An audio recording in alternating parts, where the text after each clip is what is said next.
예수 부활, 내 부활, 예수 부활, 옆 사람에서 당신 부활. 할렐루야. 오늘 제목이 그렇습니다. 자, 예수님이 십자가에 죽으셨습니다. 그리고 3일 만에 부활하시고 그리고 40일 동안 계시다가 승천하셨지요. 자, 기독교의 핵심은 딱 두 가지입니다. 십자가와 부활입니다. 십자가와 부활이 없으면 기독교는 아무 의미가 없습니다. 그래서 기독교의 양기둥은 바로 십자가의 고난의 죽음과 예수님의 다시 사실 부활입니다. 이 두 가지가 기독교를, 우리 교회를 바치는 기둥이 되는 것이지요. 따라서 이 기독교는 십자가와 부활이 없다면 존재 자체가 불가능한 것입니다. 부활이라고 하는 것은 그런데 세상의 그 어떤 지식이나 그 어떤 것을 가지고도 설명할 수가 없습니다. 우리가 생각에 성경 말씀에 보면 엘리야도 그랬고 엘리사도 그랬고 죽은 자를 살린 적이 있거든요. 예수님도 우리가 잘 아는 것처럼 나사로를 비롯해서 생존에 계실 때 몇 사람을 살렸단 말이죠. 그러면 그와 같이 다시 사는 것인가? 그렇지 않습니다. 여러분 아시는 것처럼 나사로 살아났지만 또 죽었어요. 그건 온전한 부활이 아닌 것이죠. 온전한 부활은 영원한 죽음이 없는 것입니다. 근데 이 부활이라고 하는 것은 그 어떤 것을 가지고도 설명할 수가 없어요. 얼마 전에 산불 3, 40군데가 3, 40군데가 동시에 우리나라 남한 쪽에 말이죠. 산불이 나가지고 어려움이 많았어요. 근데 비가 오면서 한 번에 꺼지고 말았거든요. 근데 이 산불을 끄겠다고 호수에 있는 물 헬기를 통해 가지고 물을 길어다가 붓기도 하고 바닷물을 길어다가 붓기도 한단 말이죠. 그런데 나도 불 끄는데 동참해야 되겠다 생각을 해가지고 예를 들어서 수저에다가 물을 떠가지고 여러분 산에 오를 수 있겠습니까? 불가능하죠. 불 끌 수도 없을 뿐더러 그것처럼 어리석은 것이 없죠. 그러니까 이 부활이라고 하는 것은 어떤 세상적인 지식이나 과학을 가지고 설명할 수가 없어요. 그래서 성경에 보면은 부활을 변명하는, 부활이 이런 것이다 라고 변증하는 내용이 단 한마디도 없습니다. 단 한 가지가 있습니다. 그것이 무엇입니까? 너희는 부활의 복음을 전하라. 부활의 복음을 전하는 명령만 있을 뿐이지 부활이 이런 것이다 라고 설명하는 것이 전혀 성경에는 없습니다. 오늘 부활절을 맞이하면서 주님의 부활은 십자가 없이 이야기될 수가 없는데 십자가 그럼 무엇을 생각합니까? 예수님의 죽음을 생각해요. 자, 예수님의 죽음 하면은 무엇이 떠오릅니까? 피죠. 바로 예수님의 피 흘림, 그것을 보혈의 피다, 보배로운 피다 라고 우리가 호칭을 부르게 되거든요. 그러니까 이 부활이라고 하는 것은 몇 가지 특징이 있는데 첫 번째 저와 여러분이 생각할 것, 마음의 의문을 가지고 오늘 이 시간 해소받기를 원하는데 첫 번째가 무엇이냐면 예수의 피가 나와 무슨 상관이 있지? 예수님이 죽은 것이 나와 무슨 상관이 있어? 이거 우리가 이해를 해야 돼. 두 번째가 뭐냐면 왜 예수님의 피를 보배로운 피라고 그럴까? 라고 하는 것. 이거 점을 또한 이해하고 깨달아야 돼. 마지막 세 번째가 있다면 그것은 무엇이냐면 예수님이 십자가에 죽으셨다가 사흘 만에 다시 살아나셨는데 그것이 내게 주는 의미가 무엇인가? 라고 하는 것을 분명히 이해하게 될 때 부활에 대한 확신 가운데 거할 수 있고 믿음이 전혀 흔들리지 않는 것입니다. 오늘 저와 여러분이 먼저 기억해야 될 것이 있는데 예수님께서 십자가에 달려 죽으실 때 보혈의 피를 흘려주셨단 말이죠. 이 보혈의 피에 대해서 생각하게 될 때 구약의 제사를 먼저 생각지 않을 수가 없습니다. 구약에서 사람이 범죄하게 되면 동물, 예를 들어서 소나 양이나 염소가 나를 대신해서 속죄 제물이 되는 것입니다. 그래서 구약의 성도들이 죄를 범하게 되면 맨 먼저 하는 것이 있습니다. 그것이 뭐냐면 그 제사장을 찾아가 가지고 자기 죄를 고백하고 그리고 그것을 치료받기 위해서 회개 예물을 드리게 되거든요.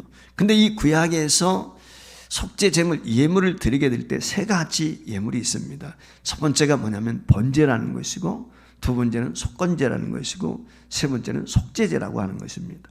이 속죄제의 성격은 뭐냐면 사람이 부지 중에 범한 죄를 용서받기 위해서 드리는 죄를 속죄제라고 하는 것입니다.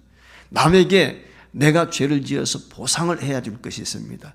그때 드리는 예물을 속건제라고 하는 것입니다. 뿐만 아니라 알면서도 죄를 범했는데 보상을 해주지 않아도 되는 것을 번제라 이렇게 이야기를 하거든요.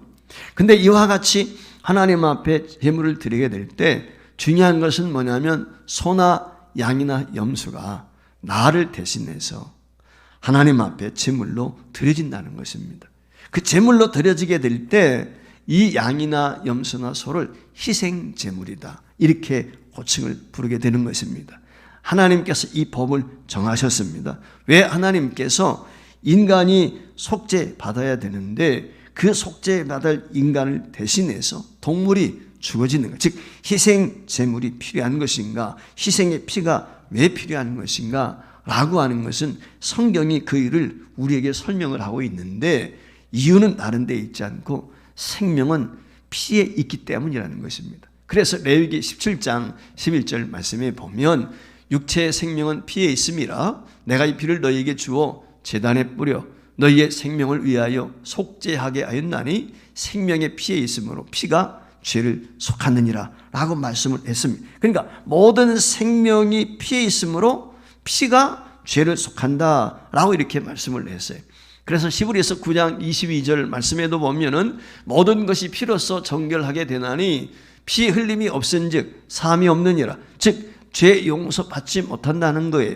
여러분 아시는 것처럼 로마서 6장 23절 말씀에 보면 모든 사람이 죄를 범하였는데 죄의 싹이 무엇입니까? 죽음이라는 거예요. 사망이라는 것입니다. 한마디로 말하면 죄를 지으면 대가 지불해야 되는데 그건 죽음이라는 것입니다. 죽어야만이 죄값을 치를 수 있어요. 대가를 지불할 수가 있는 것입니다. 근데 저와 여러분이 죄 가운데 태어나서 죄 가운데 죽을 수밖에 없는데 불쌍히 여기셔서 우리를 사랑해 주셔서 주님께서 살 수 있는 길을 열어주셨다. 그게 뭐냐면 소나 염소, 양을 대신해 가지고 하나님 앞에 속죄 제물로 드릴 수 있도록 했다는 것이죠. 그래서 구약의 제사를 드리게 될 때 내가 응당 형벌을 받아야 되는데 그 형벌을 면제받도록 하기 위해서 대속제물이 필요했는데 그것이 양이나 소나 염소의 피가 필요했다는 것입니다. 그래서 구약 성도들이 죄를 범하게 되면 절차가 있습니다. 첫 번째 어떻게 합니까? 내가 죄를 범하게 되었을 때 양이나 염소나 소를 제사장 앞으로 끌고 옵니다. 그럼 제사장 앞으로 끌고 오면 나를 속하기 위한 제물이죠. 그러면 그 제사장이 그 제물 머리 위에 안수합니다. 동물의 머리 위에. 그 안수를 통해서 무엇을 합니까? 바로 내 죄가 그 동물에게 전가되는 거예요. 즉 나의 모든 죄와 허물이 이 동물에게 그대로 옮겨가는 것입니다. 그런데 그 옮겨가게 될 때 중요한 것이 무엇이냐면 그게 바로 연합이라고 하는 것입니다. 이 전가라고 하는 이 말의 의미는 바꾸어 말하면 동물과 내가 연합되었다. 내가 사람이고 동물은 아니지만 내 죄를 동물이 대신 감당했기 때문에 그 동물에게 전가시킨다는 말의 의미는 바로 연합이라고 하는, 즉 제물과 내가 연합되었다라고 하는 것을 상징적으로 말씀하는 것입니다. 그래서 그 제물이 죽습니다. 그 제물이 죽어지는 것은 곧 내가 제물과 연합이 되었으니까 내 죽음이 되는 것입니다. 이것이 바로 전가의 의미고 연합의 의미라는 것입니다. 그런데 짐승으로 드리는 이 구약의 제사가 완전하지 못했다는 것입니다. 그래서 히브리서 10장 1절 말씀에 보면 이렇게 기록을 하고 있습니다. 율법은 장차 올 좋은 일의 그림자일 뿐이요. 그러니까 구약의 제사는 실체가 아니야. 그림자에 불과한 것이다. 그림자라고 하는 것은 실체가 아니라는 거예요. 실제가 아닌 것이 그냥 모형일 뿐이란 말이죠. 그렇기 때문에 불완전하다는 것입니다. 그래서 구약의 성도들은 죄를 범할 때마다 하나님께 양과 염소나 소를 데리고 나가서 그에게 모든 것을 전가시켜서 매번 제사를 드려야 됐던 것입니다. 이유는 불완전한 제사였기 때문에. 근데 하나님께서 우리 인간을 불쌍히 여기셔서 단번에 모든 죄를 속할 수 있는 은혜를 주셨는데 그게 바로 예수 그리스도죠. 그래서 예수 그리스도가 이 땅에 사람의 몸을 입고 오셨어요. 성육신 하셨다.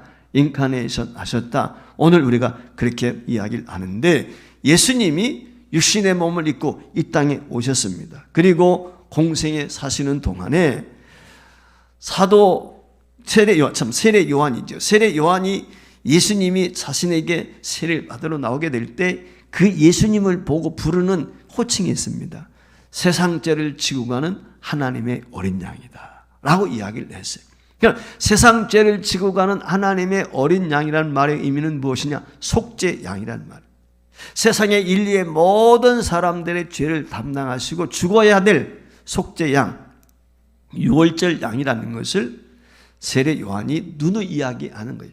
그래서 세례 요한이 예수님을 볼 때마다 보라, 세상 죄를 지고 가는 하나님의 어린 양이다 라고 많은 사람들에게 복음을 전하면서 천국 소식을 전하면서 예수님에 대해서 증거했단 말이죠. 저분이 너와 우리의 모든 죄를 담당하실 속죄 양이야. 한마디로 말하면 그런 것입니다.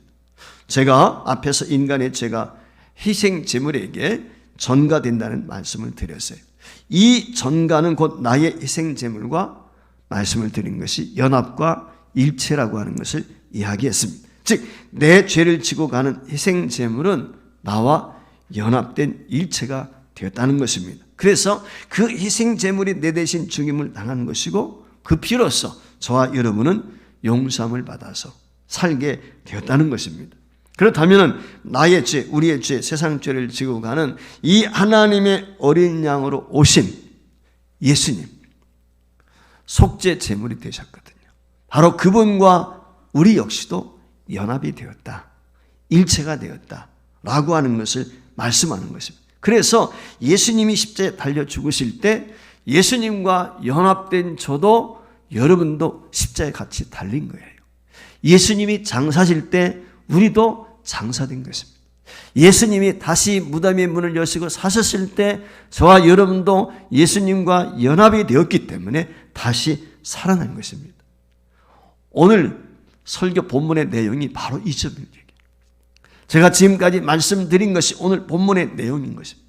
바로 예수님과 연합된 나는 주님과 연합이 되었기 때문에 예수 죽음이 나의 죽음이 되는 것이고 예수 부활이 나의 부활이 된다는 것입니다.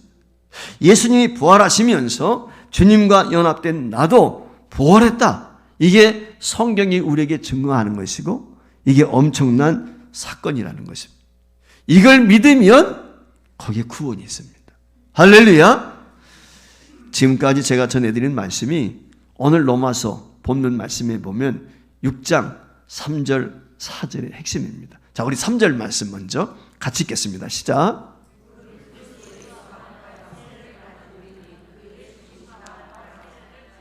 자, 누가 연합했다고? 그리스도와 우리가. 그리스도와 우리가 오늘 여기 본문 말씀에 연합했다.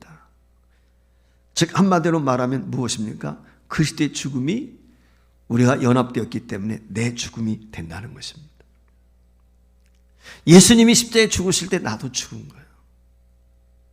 예수님이 무덤에 장사될 때 나도 장사되었다는 것입니다. 저와 여러분과 모든 인류의 죄를 안고 예수님이 죽으실 때 나도 죽었습니다. 나만 죽은 게 아니라 나의 죄도 죽은 것입니다. 그래서 예수님이 십자가에서 속죄 제사를 드릴 때 단번에 죄의 문제가 다 해결되어 버렸어요. 과거의 죄, 현재의 죄, 그리고 앞으로 미래에 알 수 없는 일이지만 우리가 짓는 죄까지도 주님이 단번에 속하신 것입니다. 그래서 다시는 이런 속죄죄가 필요가 없는 것입니다. 한마디로 말하면 저와 여러분은 정죄로부터 자유케 되었다. 해방되었네. 해방되었네. 죄와 사망의 범에서. 할렐루야. 이것이 성경이 우리에게 증가하고 있는 것입니다. 그리고 이어서 중요한 말씀을 본문이 이야기하는데 4절입니다. 같이 읽습니다. 그러므로 우리가 그의 죽으심과 같은 모양으로 연합한 자가 되었으면 또한 그의 부활과 같은 모양으로 연합한 자도 되리라. 그렇지요. 예수님과 연합해서 죄와 허물과 함께 죽었단 말이에요. 그런데 예수님이 사망 권세 이기시고 부활하셨단 말이죠. 주님과 연합된 자가 되었으니까 당연히 저와 여러분도 부활하게 된다. 그런 얘기예요. 할렐루야. 이것이 오늘 성경이 우리에게 주어지는 것입니다. 그런데 우리가 명심해야 될 것은 이 부활이라고 하는 것은 하나님이 하시는 거예요. 하나님이 일으키시는 거예요. 여러분, 무덤 속에 있는 자가 어떻게 스스로 일어설 수 있습니까? 불가능한 것이죠. 하나님이 일으켜 주셔야 되는 것입니다. 달리 말하면 저절로 저와 여러분이 살아나는 것이 아니라 하나님이 저와 여러분을 살리셨다는 것입니다. 그래서 고린도전서 6장 14절 말씀에 보면 이렇게 이야기합니다. 하나님이 주를 다시 살리셨고 또한 그의 권능으로 우리를 다시 살리시리라. 할렐루야. 예수님을 무덤에서 다시 일으키신 분이 하나님이시라는 거예요.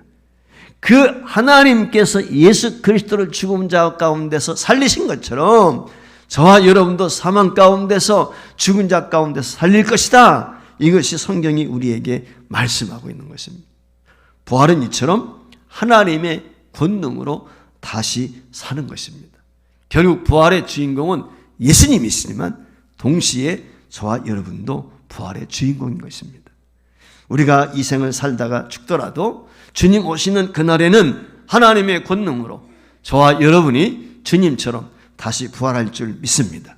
따라서 믿는 성도들은 그 영광의 부활로 살아날 것이고 믿지 않는 사람들은 여기서 우리가 명심해야 될 것이 있어요. 그들도 삽니다. 그들도 살아요. 그런데요, 주님 오실 때 모든 백성들이 다 살아나는데 하나님의 백성과 그렇지 않은 백성과 구별이 되는 거예요. 하나님을 믿는 사람들은 예수 그리스도와 함께 영광스러운 모습으로 변화되어져서 부활체를 가지고 영생복락을 누리며 사는데, 예수를 믿지 않고 죽었던 자들이 다시 살아나서 그들은 어떤 형편에 놓이게 되느냐? 지옥 형벌을 면할 수가 없어요. 제가 사람의 죽음을 세 가지로 눈에 말씀을 드렸어요. 첫 번째는 영적인 죽음이 있어요. 영적인 죽음이란 하나님과 분리를 말하는 거예요. 그 에덴 성탄에서 쫓겨나는 거예요. 그 후에 영과 육이 분리되어지는 육체적인 죽음이 있어요. 그 이생에 살다가 우리가 죽는 거예요. 그 다음에 세 번째 죽음이 있는데 영원한 죽음이에요. 이것은 바로 예수님이 이 땅에 다시 오실 때 모든 육체가 다시 살아나는데, 그때 심판받아서 예수 믿지 않는 사람들은 지옥 형벌을 면하는 거예요. 그 형벌을 면하지 못하고 지옥 유황불에 떨어진, 그게 바로 영원한 죽음인 거예요. 거기서 헤어날 수가 없는 거예요. 그러나 저와 여러분은 어떻게 합니까? 이제는 사망이 왕노릇할 수가 없어요. 죽음이 저와 여러분을 지배할 수가 없어요. 오직 생명의 법, 예수 그리스도의 부활의 능력만이 저와 여러분을 지배할 수 있어요. 그리스도의 사랑의 법이 저와 여러분을 지배하는 것입니다. 그래서 이 사랑의 법으로 살아가는 영원한 소망을 가지고 있는 저와 여러분에게 주신 이 영생의 복을 산소망이다 라고 이야기하는 것입니다. 그래서 베드로전서 1장 3절 이하에 보면 이렇게 말씀을 합니다. 같이 읽습니다. 우리 주 예수 그리스도의 아버지 하나님을 찬송하리로다. 그의 많으신 긍휼대로 예수 그리스도를 죽은 자 가운데서 부활하게 하심으로 말미암아 우리를 거듭나게 하사 산 소망이 있게 하시며 썩지 않고 더럽지 않고 쇠하지 아니하는 유업을 있게 하시나니 곧 너희를 위하여 하늘에 간직하신 것이라. 할렐루야. 믿습니까? 그렇습니다. 저와 여러분은 썩어져 없어질 그런 어떤 꿈과 기대와 소망을 가지고 사는 게 아니에요. 영원히 다함이 없는 산 소망을 가지고 이 땅에 사는 것입니다. 비록 저와 여러분이 살아가는 동안에 고난이 있고 시련이 있고 병들 때 있고 실패할 때 있고 죽을 때도 있어요. 그러나 우리는 낙심하지 않습니다. 실망하지 않습니다. 예수 그리스도 안에 있는 자에게는 정죄함이 없고 이미 영생복락을 누리게 되었고, 오늘 주신 말씀처럼 죽음이 아니라 비참함이 아니라 살아있는 소망, 영원한 소망, 막연한 소망이 아니라 장차 반드시 이루어지는 부활의 산 소망을 저와 여러분에게 주셨다는 것입니다. 우리가 이 소망을 가지고 이 소망을 품고 이 땅에 살기 때문에 하나님이 나와 함께 하시는 것이고 하나님의 권세와 능력이 내 안에 머물. 우리는 이미 예수 그리스도와 함께 연합이 되었기 때문에 예수 능력, 누구의 능력? 내 능력. 예수 권세, 누구 권세? 내 권세. 할렐루야. 여러분 믿습니까? 이 믿음으로 사는 거예요. 왜 우리가 담대합니까?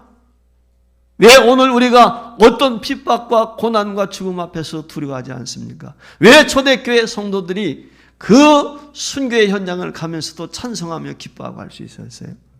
바로 예수 그리스도와 연합됐기 때문에. 예수의 능력이 나의 능력이고 예수의 부활이 나의 부활이고 예수의 생명이 내 생명이기 때문에, 이 확신이 있었기 때문에 그들은 영원히 살 것을 조금도 의심하지 않았고 그 부활의 산소망으로 찬송하며 감사할 수 있었던 것입니다. 사랑하는 성도 여러분, 저와 여러분이 장차 누리게 될 이 하나님 나라의 영광은 오늘 내가 겪는 고난과 좋게 비교할 수 없기 때문에 우리는 감사할 수 있고 찬송할 수 있고 믿음으로 나아갈 수 있는 주의 백성인 줄 믿습니다. 예수님을 알기 이전에는 우린 죄의 종이었습니다. 사탄의 앞잡이 노릇했던 자들입니다. 그러나 이제는 예수님과 함께 부활의 영광에 참여하는 하나님의 자녀가 되었습니다. 비록 이 땅에서 질고와 고통의 삶을 달다가 우리가 끝을 맞지 않는지 모르겠지만, 그러나 저와 여러분은 마침내 최후 승리하게 될 것입니다. 영생 복락을 누리게 될 것입니다. 하나님의 나라를 상속받는 후사가 되는 줄 믿습니다.